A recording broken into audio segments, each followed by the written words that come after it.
नमस्कार दोस्तों, बहुत बहुत स्वागत करते हैं आज की फिर से एक नई घटना में। दोस्तों, आज की घटना काफ़ी हैरान कर देने वाली है और काफ़ी झकझोर देने वाली है। आप कल्पना भी नहीं कर सकते कि आज के दुनिया में लोग स्वार्थी के लिए कुछ भी करने को तैयार हो जाते हैं, चाहे सामने वाला रिश्ता क्यों ना हो। दोस्तों, बाप बेटी की रिश्ता काफ़ी पवित्र रिश्ता होती है और इन्हीं रिश्तों को आज की दुनिया में लोग शर्मसार करने के लिए तुले हुए हैं। दरअसल आज की जो घटना है, ये घटना एक बिहार की है। बिहार का एक जिला लगता है सुपौल। उसी सुपौल ज़िले का रहने वाला दिनेश सिंह काम के सिलसिले में उसके पास बीघों के बीघों ज़मीन रहता है। दिनेश ने कभी सपने में भी नहीं सोचा था कि आने वाले समय में मुझे ये भी करने पर फ्यूचर में मुझे किस्मत मजबूर कर देगा। दरअसल दिनेश के मात्र 2 ही पुत्री होती है, नीलम और सोनी। नीलम और सोनी काफ़ी तेज़ और तड़ाक लड़की रहती है। दोनों लगभग 7वीं 8वीं कक्षा की पढ़ने वाली छात्र होती है। लगभग उसकी उम्र लगभग 13 से 14 वर्ष के बीच में रहती है और दोनों बहनें अपने माता पिता को काफ़ी मदद करते थे, उनके साथ रहते थे। और यहाँ पर दोनों बहनें कभी सपनों में नहीं सोची थी कि मेरे पिता आने वाले समय में मेरे साथ इतना बड़ा हश्र कर सकता है। दोस्तों, यहाँ पर दिनेश अक्सर उसके पास बीघों के बीघों ज़मीन रहता है। दिनेश के खेत ऐसे जगह पर था जहाँ अक्सर उसके खेतों में पानी जम जाते थे, जिससे हर साल उसकी फसल अच्छे से नहीं हो पाती थी। लेकिन दिनेश बड़ी मेहनत से अपने खेतों में मिट्टी डलवाकर अपने खेतों को ऊंचाई बनवाते हैं ताकि उनकी खेतों में पानी जमा न हो और इस तरह से उनकी फसल, उनके खेत काफ़ी अच्छा हद तक बनता रहे।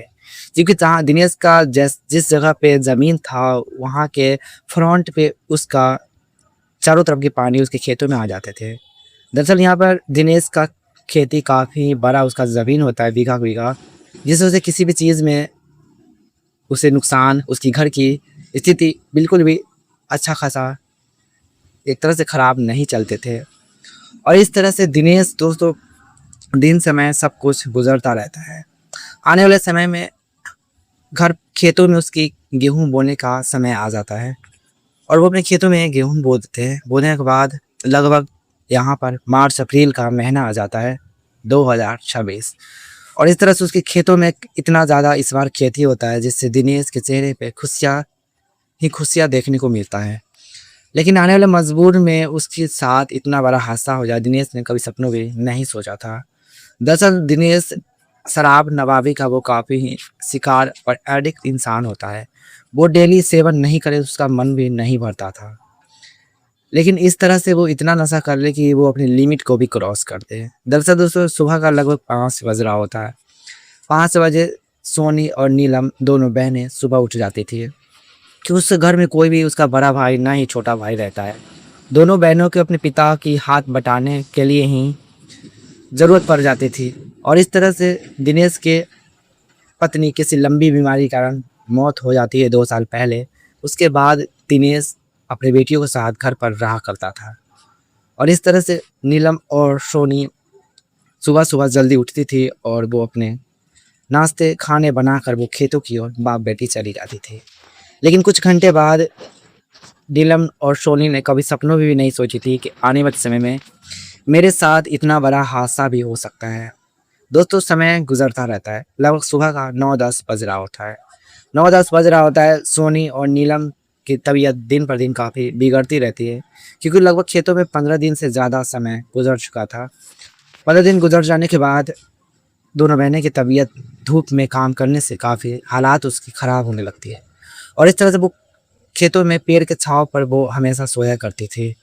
लेकिन उसकी बदन और शरीर देखकर कोई भी फ़िदा हो जाता था और इस तरह से उसका पिता को भी रहा नहीं जाता है क्योंकि उस दिन वो शराब आदि का वो काफ़ी शिकार था, तो वो अपने खेतों पे उस शराब को बोतल लेकर चला जाता है और वो साथ-साथ खेतों में काम करता है। जब आराम करने की बारी आती है, वो उसे सेवन कर लेता था। लेकिन वो इतनी हद तक वो सेवन कर लेता है कि वो सामने वाला इंसान कौन है, क्या है, उसे पता नहीं चलता है। जैसे उसकी बेटी पर दोस्तों नज़र पड़ता है, उसके बाद दिनेश अपनी बेटी के साथ इतना बड़ा हादसा करता है। उसके बाद उसके दोनों बहनें मिलकर अपने पिता के साथ अपने आप को बचाने के लिए इतना बड़ा कदम लेती है, जिसे सुनने के बाद दोस्तों आपको पैरों तले ज़मीन खिसक जाएँगी। दोस्तों चलिए आज की कहानी को पूरी विस्तार से बात करते हैं। आखिरकार क्या है पूरी कहानी? तो वीडियो में आगे बढ़ने से पहले वीडियो को अभी तक लाइक नहीं किए तो वीडियो को लाइक करके चैनल को सब्सक्राइब ज़रूर करें। कमेंट बॉक्स में ये भी बताएं कि वीडियो आप दुनिया भर के किस कोने से देख रहे हैं। दरअसल दोस्तों जैसे ही 9 बज रहा होता है, दोनों बहनें पेड़ की छाँव में सो रहे होते हैं और इस तरह से उसके पिता उसके करीब आने की कोशिश करते हैं। दोनों बहनें इतनी थकी हुई थी कि वो काफ़ी गहरी नींद में वहीं पर लेटी हुई थी और इस तरह से जैसे ही वो पिता उसके दिनेश उसके करीब जाने की कोशिश करते हैं, जैसे उस पर नज़र पड़ती है तो उसके पिता की नीयत, चाल चलन काफ़ी बिगड़ने लगते हैं।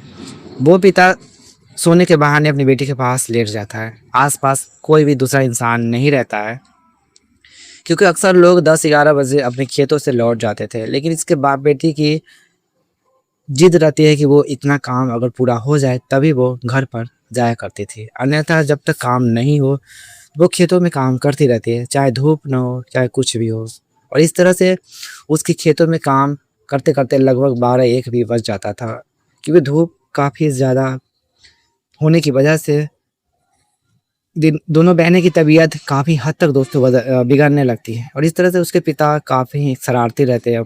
एक तरह से उसके पिता इस तरह से काफ़ी खच्चर होते हैं और इस तरह से दोनों बहनें अपने पिता के डर के मारे उसके बातों पर वो इशारे पे चलती है और इस तरह से दोनों बहनें जैसे पेड़ के छाँव में अपनी विश्राम कर रही थी, तब उसके पिता दिनेश उसके पास जाते हैं। जाने के बाद लेट जाते हैं। लेटने के बाद भी दोनों बहनें की आंखें नहीं खुलती है क्योंकि दोनों काफ़ी थक चुकी थी, लेकिन इस मजबूरी का फ़ायदा पिता ऐसे उठाते हैं जिसे दोस्तों आप कल्पना भी नहीं कर सकते हैं। और इस तरह से दिनेश वो पिता अपनी बेटी के पास करीब जाकर सो जाते हैं। सो जाने के बाद पता चलता है कि उसकी बेटी काफ़ी गहरी नींद में सो रही होती है। जैसे उसके करीब दोस्तों जाने की कोशिश करता है तो वो पिता अपनी बेटी पर हाथ फेरने लगते हैं। उसे ऐसे अनहोनी पार्ट पर वो छूने लगते हैं जिससे यहाँ पर सोनी की आंखें खुल जाती है। सोनी की आंखें खुल जाती है लेकिन दूसरी बहन की आंखें नहीं खुल पाती है। सोनी जैसे ही वो नज़ारा देखता है तो सोनी की आंखें फटी की फटी रह जाती है क्योंकि उसके पिता छोटी वस्त्र में उसके करीब बैठा हुआ रहता है, क्योंकि आज तक दोनों बहनें अपने पिता की ऐसे वस्त्र में नहीं देखी थी। जैसे यहाँ पर सोनी देखती है तो वो अपने पिता को कहती है कि पिताजी आप यह कैसे कपड़े अजीब के पहने हुए हैं, मुझे यह अच्छा नहीं लगता है, मुझे शर्म आती है। लेकिन वो पिता नशे के स्वभाव में वो पागल हो चुका था और इस तरह से सोनी काफ़ी गिड़गिड़ाती है लेकिन वो पिता सुनने को तैयार नहीं रहते हैं और इस तरह से दोनों बहनें की तत्काल आंखें खुल जाती है और वो पिता अपनी बेटी को ओर बढ़ने लगती है और जैसे ही उसके करीब जाने लगती है, दोनों बहनें को काफ़ी गुस्सा आने लगता है। वो अपने पिता को काफ़ी रोकने की कोशिश करते हैं लेकिन रोक नहीं पाते हैं। तभी सोनी के साथ वो पिता ज़बरदस्ती करने लगते हैं। कोमल को देखा नहीं जाता है। वो तुरंत अपने हसूल गेहूँ काटने वाले से लाते हैं और अपने पिता के गला सर से अलग कर देते हैं। करने के बाद दोनों बहनें ज़ोर-ज़ोर से चीख-चीख कर रोने लगती हैं। तभी दूर-दूर के लोग वहाँ के नज़दीक आते हैं। आने के बाद दोनों बहनें को कहते हैं कि क्या हुआ, यहाँ पर कौन है? क्योंकि वहाँ के जितने भी लोग रहते हैं, सभी लोगों को लगता है कि कुछ लोग यहाँ के इसके पिता के साथ ऐसा किए हैं। लेकिन यहाँ पर सोनी के हाथों में हसूल दिखती है, उसके हाथों में ब्लड दिखती है, तो लोगों के पैरों तले दोस्तों ज़मीन खिसक जाते हैं। कुछ लोग मौके घटना पर पुलिस वालों को बुलाते हैं। पुलिस वालों को बुलाने के बाद सोनी को हिरासत में ले लेते हैं। सोनी को जैसे ही हिरासत में ले लेते हैं दोनों बहनों को, उसके बाद उसके पिता को पोस्टमार्टम के लिए भेज देते हैं। पोस्टमार्टम रिपोर्ट का इंतज़ार किया जाता है क्योंकि सोनी को और उसके दोनों बहनों को यकीन नहीं था डिपार्टमेंट को कि छोटी सी लड़की इतनी बड़ी कदम भी उठा सकती है। और इस तरह से जैसे ही रिपोर्ट आती है, रिपोर्ट आने के बाद सभी लोगों को, डिपार्टमेंट को, सबको होश उड़ा के रख देते हैं कि आखिरकार इतनी सी छोटी सी नाबालिग लड़की इतनी बड़ी कदम कैसे उठा सकती है।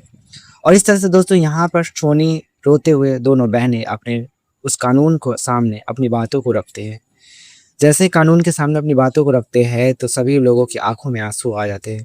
सभी लोग सोचने पर मजबूर हो जाते हैं कि आखिरकार ऐसे पिता को इस दुनिया में रहना ज़रूरत नहीं है। सभी डिपार्टमेंट वाले तालियां बजाते हैं और अपने दोनों बहनों को माफ़ कर देते हैं। वो अपनी इज्जत के लिए, अपनी इज्जत को तार-तार होने के लिए उन्होंने ऐसी कदम उठाई थी क्योंकि उसके पास दूसरा कोई ऑप्शन नहीं था अपने आप को उपलक्षित करने के लिए। दोस्तों यहाँ पर दोनों बहनें ने ये सही किया, ये गलत किया, कमेंट बॉक्स में हमें ज़रूर बताएं। और आज की कहानी से किसी को ठेस पहुँचाना, दिल दुखाना मेरा कोई मकसद नहीं था। और इस कहानी से यही सीख मिलती है कि इंसान को भूल जाना चाहिए जब उसकी कोई दूसरा रास्ता नहीं है, ना ही कोई बचाने वाला है। क्योंकि सोनी आज यह कदम नहीं उठाती, सोनी आज यह अपने आप को अपने पिता की ज़िंदगी से पैर आगे नहीं बढ़ाती, तो उनके साथ कुछ भी हो सकता था। वो दरिंदे पिता। ऐसे पिता को क्या सज़ा मिलनी चाहिए, कमेंट बॉक्स में हमें ज़रूर बताएँ। चलिए मिलते हैं आने वाली कहानी में, तब तक